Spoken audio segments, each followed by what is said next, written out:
E-kooli on sellel õppeaastal lisandunud uus moodul arenguvestluse läbiviimiseks. See on valminud Euroopa Liidu toel ja peaks siis aitama koolil läbi viia arenguvestlusi.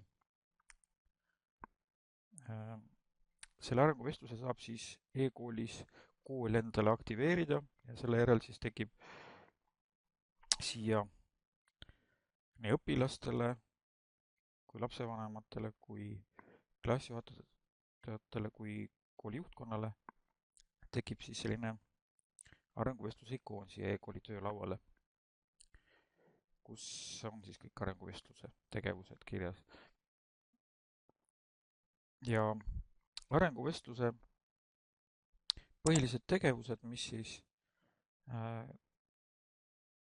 arenguvestlust puudutavad e-koolis, toimuvad siis sellises järjekorras, et kõigepealt juhtkond või siis koolis moodustatud töörühm paneb kokku küsimustiku. Moodustab siis küsimused, mida siis arenguvestlustel kasutatakse, kusjuures siin siis saab määrata, millised küsimused on kohustuslikud tervele koolile ja milliste hulgas siis edasi õpetaja, klassijuhataja saab valida veel ise küsimusi. Ja siin saab siis grupeerida ka neid küsimusi küsimustikeks, ehk siis kus võib olla näiteks algkooli jaoks eraldi, põhikooli jaoks, gümnaasiumi jaoks või ka näiteks lapsevanemate jaoks eraldi. Seejärel siis klassijuhataja saab nüüd valida nendest küsimustikest endale siis vajalikud ja planeerida siis vestluse ajad. Paneb siis endale sobivad ajad kirja ja saadab siis kutsed lapsevanematele ja õpilastele, et need valiksid siis vestluse aja. Ja seejärel lapsevanem siis valib siit välja selle aja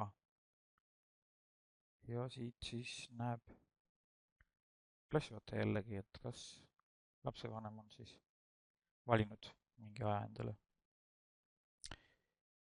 Siis õpilane, valmistudes selleks vestluseks, vastab küsimustele ja lapsevanem siis eraldi lapsevanemale määratud küsimuse vastab küsimustele.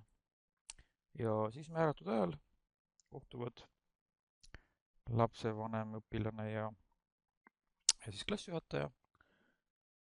Toimub vestlus selles kohas, kus kokku lepitud ajal. Ja siin on siis võimalik kasutada juba küsimustike tulemusi, et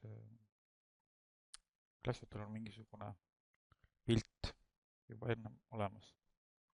Ja pärast vestlust siis salvestatakse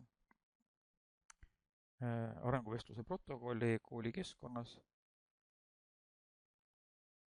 ja pärast seda saab siis teha kokkuvõtteid, analüüsi. Ja siin on siis võimalik hiljem neid andmeid võrrelda, kuidas siis laps on arenenud. Arenguvestluse kohta saab lähemalt ise ka lugeda. E-koolis on avalehel siin all abi hästi väikselt, aga siia vajutades saab siis vaadata, mis abi infos on kirjas näiteks arenguvestluse läbiviimise kohta. Siin on veel siis tegevused kirjeldatud rollide kaupa ära, et mida keegi arenguvestluse käigus siis e-koolis teha saab. Nagu siis öeldud, kõikidest nendest tegevustest tuleb lähemalt juttu siis järgmistes videolugudes.